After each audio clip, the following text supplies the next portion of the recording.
ভুটানের সঙ্গে বাণিজ্যিক সম্পর্ক আগামীতে আরও বড় পরিসরে নিয়ে যাওয়ার পরিকল্পনা রয়েছে বলে জানিয়েছেন বিএনপির স্থায়ী কমিটির সদস্য আমির খসরু মাহমুদ চৌধুরী। তিনি বলেন, বিএনপি সরকারের সময় ভুটানের সবজি বাংলাদেশে আমদানি হতো। আগামীতে আবারও তা বাস্তবায়ন করা হবে। সকালে গুলশানে বিএনপি চেয়ারপারসনের কার্যালয়ে দেশটির রাষ্ট্রদূত রিনচেন কুয়েনসিলের সঙ্গে মহাসচিব মির্জা ফখরুল ইসলাম আলমগীরের বৈঠক শেষে তিনি এসব কথা জানান। আমির খসরু মাহমুদ চৌধুরী বলেন, ভুটান বাংলাদেশে বিদ্যুৎ রপ্তানির প্রস্তাব দিয়েছে। আগামীতে বিদ্যুৎ আমদানির সুযোগ রয়েছে।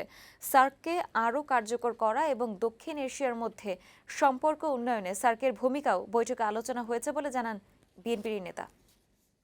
সামনের দিকে ভুটান বাংলাদেশের মধ্যে এফটিএ ফ্রি ট্রেড এগ্রিমেন্টের মাধ্যমে আমরা এটাকে আরও বড় পরিসরে নিয়ে যেতে চাই আগামী দিনে।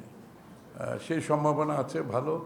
ভুটান থেকে ওনারা প্রস্তাব করেছেন আগামী দিনে হাইড্রো ইলেকট্রিক পাওয়ার বাংলাদেশে রপ্তানি করার সুযোগ আছে। ওনারা সেদিকে নজর দেবেন। আমরাও বলেছি আমরা একসাথে কাজ করার এখানে সুযোগ আছে। পুরো দক্ষিণ এশিয়ার ইন্টিগ্রেশন আমরা সার্কের মাধ্যমে কিভাবে এগিয়ে নিয়ে যেতে পারি আগামী দিনে সেটার উপর গুরুত্ব দেওয়া হয়েছে।